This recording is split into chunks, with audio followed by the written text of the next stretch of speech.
जब उन लोगों ने इलेक्टोरल बॉन्ड दिया है उसी के एकदम बाद उनको या तो कॉन्ट्रैक्ट मिला है या फिर जो सीबीआई का उन पर इंक्वायरी हो रही थी वो हटाई गई है।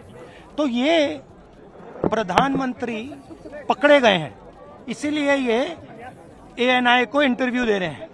मैं बता रहा हूं, सुनो, ये पकड़े गए हैं। ये दुनिया का सबसे बड़ा एक्सटॉर्शन स्कीम है और इसके मास्टरमाइंड नरेंद्र मोदी जी हैं। अगर आप उनकी आंखों में देखें, मैंने देखा नहीं है, मगर अगर आप उनके एएनआई के इंटरव्यू में उनकी आंखों में देखेंगे तो आपको वो झलक दिख जाएगी।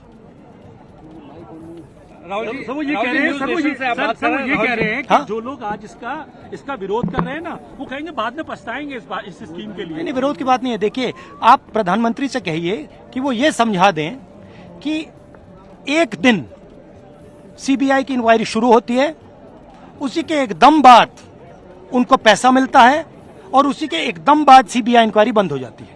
पहले ये समझाएं।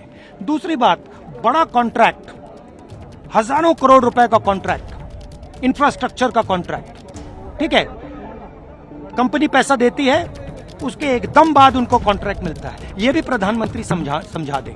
देखिए, सच्चाई है कि एक्सटॉर्शन है और नरेंद्र मोदी जी ने ये पूरा मास्टरमाइंड किया है। Thank you. एक सवाल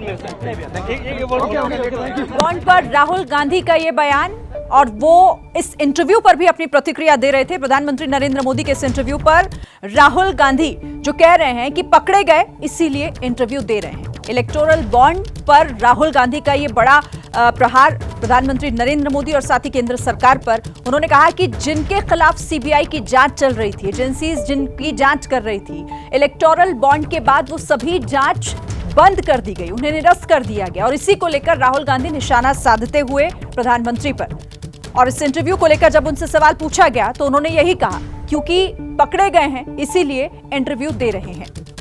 तो इलेक्टोरल बॉन्ड को लेकर एक बार फिर से राहुल गांधी की तरफ से इस तरीके का बयान, और इसको लेकर राहुल गांधी ये कहते हुए जब उनसे पूछा गया कि इंटरव्यू पर उनका क्या रिएक्शन है, तो उन्होंने कहा कि उन्होंने देखा नहीं है, लेकिन क्योंकि वो पकड़े गए हैं इसीलिए इंटरव्यू दे रहे हैं।